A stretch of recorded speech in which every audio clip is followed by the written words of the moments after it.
Ngayon ay ipapaliwanag ko naman sa inyo ang ilang paraan ng pagpaparami ng inyong mga halaman tulad ng pagtanim sa lata at layering. Kagaya ng pagtanim sa lata, maaari natin itong gamitin upang maparaming ating mga halaman. Madali lamang ito dahil pwede itong kapalit kung wala man tayong paso sa inyong tahanan.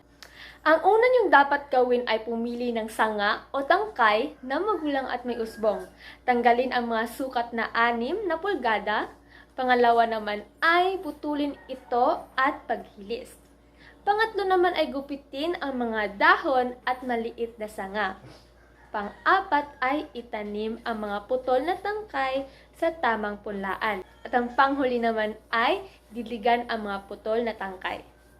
Yun ang mga tamang paraan kung paano gamitin ang pagsanga or cutting. Dadako naman tayo sa ikalawa. Ito ay marketing o air layering. Ito ay ginagawa sa mga sanga o katawan ng punong kahoy habang ito ay hindi pa hinihiwalay sa puno.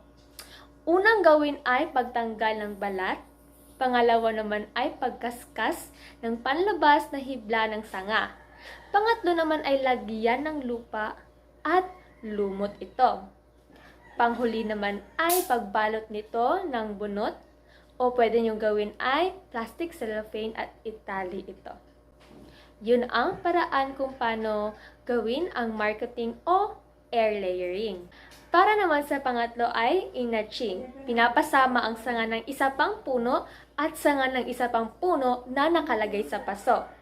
Unang gawin ay gumawa ng pahabang hiwa sa puno o sanga, pagsasamahin ito. Pangalawa naman ay pagharapin ang dalawang hiwa nito. At idikit at itali ito ng sobrang higpit.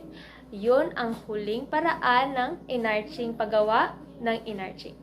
At ang panghuli naman ay grafting. Ito ay pinagsama ang dalawa pang sanga galing sa dalawa pang puno. Mga halimbawa nito ay tongue grafting, splice grafting, at cliff grafting.